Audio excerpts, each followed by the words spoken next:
Johnny, you're saying you knew you loved Cely before Casa Amor and still did what you did in Casa Amor? The lies. The lies. You never loved Cely. Stop lying. You still don't. Yo, I did, but me, I love your job. Love your job. No do, Maya, no girl.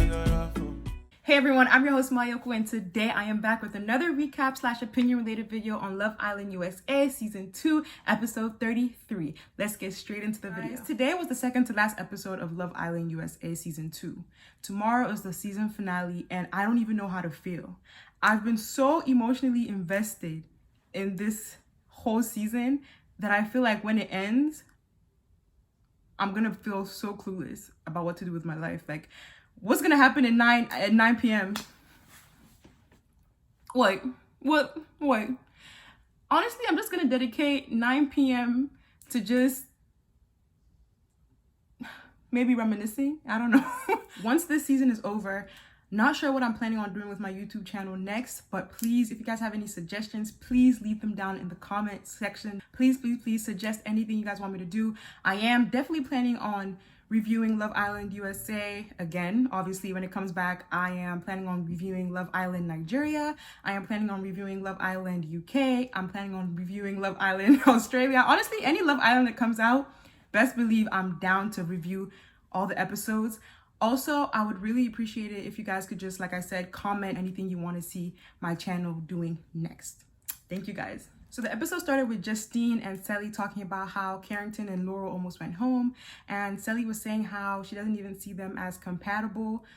I was like, Cely, neither are you and Johnny, but y'all still in the house, so what are you talking about? And then Justine was saying how she almost voted Laurel and Carrington out as well, but that Caleb put in a good word for Carrington and was saying how him and Carrington have had multiple conversations, so Caleb kind of knew where Carrington was coming from. So that's actually why they saved Carrington and Laurel. But if not for Caleb, Carrington would have definitely been going home. Him and Laurel would have definitely left the villa yesterday. And actually, Carrington even knew that because he was talking to Johnny and he was like, thank God for Caleb, because if not for him, I'm pretty sure Justine would have chosen Bennett and Lakin. And then Johnny was like, yeah, she definitely would have. So that's interesting to know that Carrington and Justine don't see eye to eye. So I'm sure there's more to it that we just don't see, but apparently Justine was definitely ready to vote out Carrington. And then we move on to Calvin and Moira, and then they're in the kitchen making grilled cheese sandwiches. Like I said, those are the weirdest couple in that villa, but for some weird reason, they're working together. I don't even know how they're doing it, but they're actually really cute, but I don't know how they're doing it. There's something about Moira and Calvin at the moment that I am in love with, and I just can't pinpoint what exactly it is. But luckily for them, this might actually drive them to like second place after Caleb, of course. Then there's a scene with Justine. Ooh, that rhyme. Ooh, a scene with Justine. Look at y'all.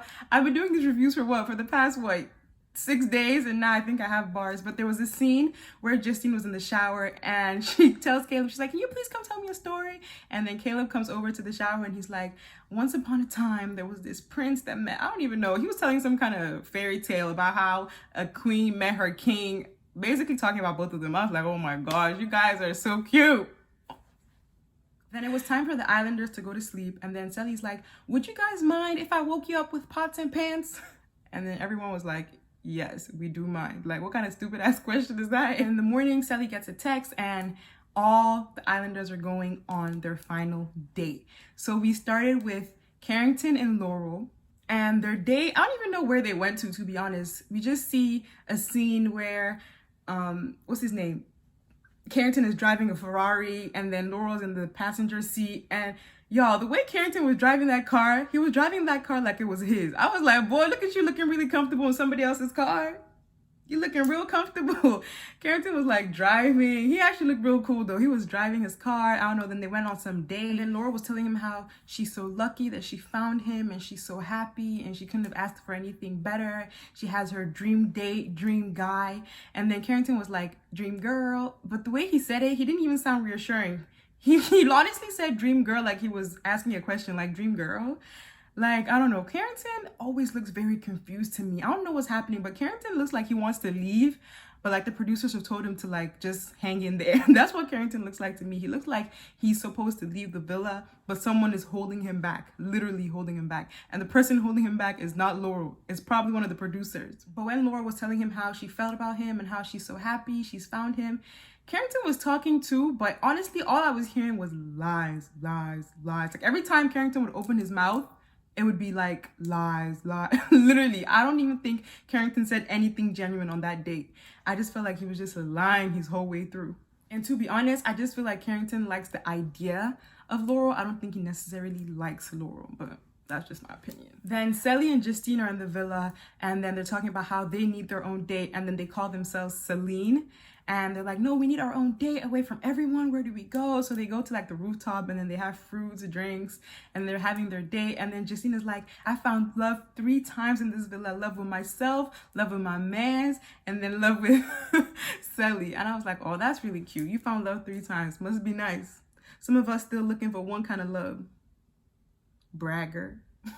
And then they both have a toast to finding their friendship, their soul sisters, soul friendship, best friend. I'm like, okay, y'all need to chill.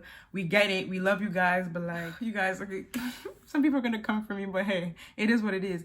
I just feel like in as much as Justine and Cely have a very close relationship, I feel like there's like some kind of hate in between. But the only reason why there's hate in between is because of the competition.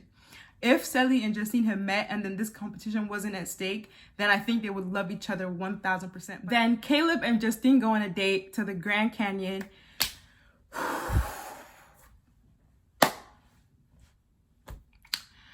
You guys, did I cry when Justine and Caleb said they love each other? Maybe. Maybe. Y'all will never know.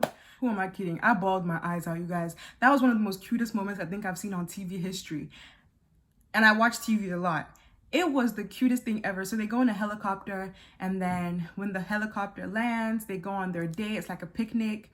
And Caleb was just talking about how he loves her at the beginning. He starts talking. He gives like a, y'all know Caleb. Caleb, my public speaker, homeboy can talk. Love you. And like... Then back in the villa, Johnny is asking Calvin, do you think Caleb is gonna drop the L-bomb? And Calvin is like, who knows?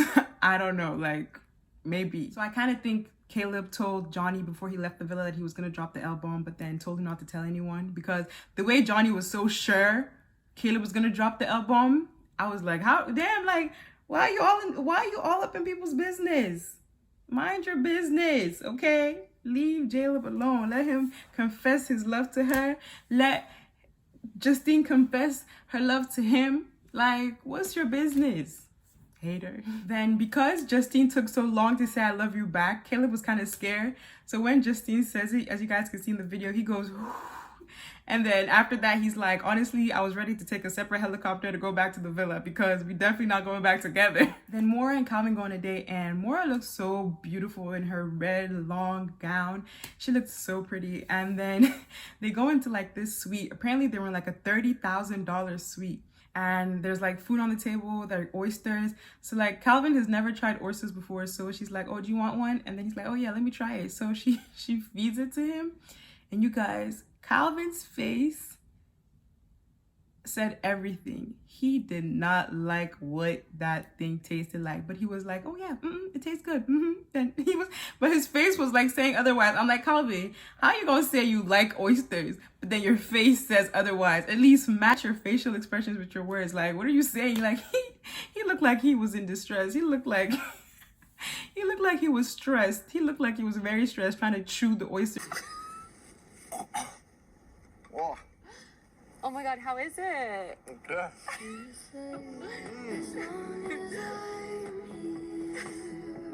Oh my goodness. Cheers to that. Oh my god.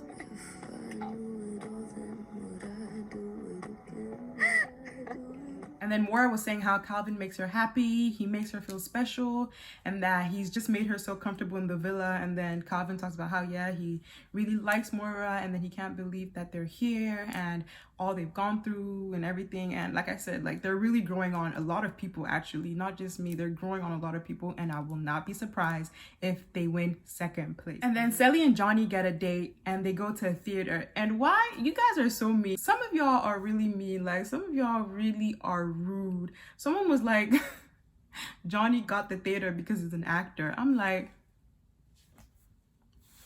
wow, y'all are ruthless. Like Cely is basically telling him how, oh, she knew she liked him by the second time they had a conversation. And then Johnny was like, me too. I knew I loved you when. I'm like, Johnny, you're saying you knew you loved Cely before Casa Amor and still did what you did in Casa Amor? The lies.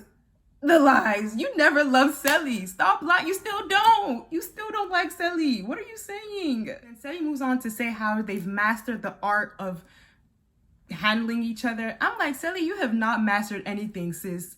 You have not mastered anything. You think you've mastered it, but truth be told, you haven't. So I don't know exactly what you think you've mastered, but it's not it. You haven't. Whatever you think you have mastered, you have not. Okay, sis, I don't know what you've mastered. Talking about something we've mastered the thought. No, you haven't. You haven't. But that's how the episode ended. And whew, y'all, the season finale is tomorrow. I don't know how to feel. I really don't. I feel like crying right now. Like, you know what? Once I'm done recording this, I'm about to shed some tears. I already know. I'm about to shed some tears. But thank you guys so much for watching. If you're new here, welcome. If you're not, thank you so much for coming back. Like I said, don't forget to leave comments in the section down below on what you guys think I should do next when the season is over. I love you guys so much, and thank you so much for watching. Bye, guys. I'll see you tomorrow when I talk about episode 34, the season finale.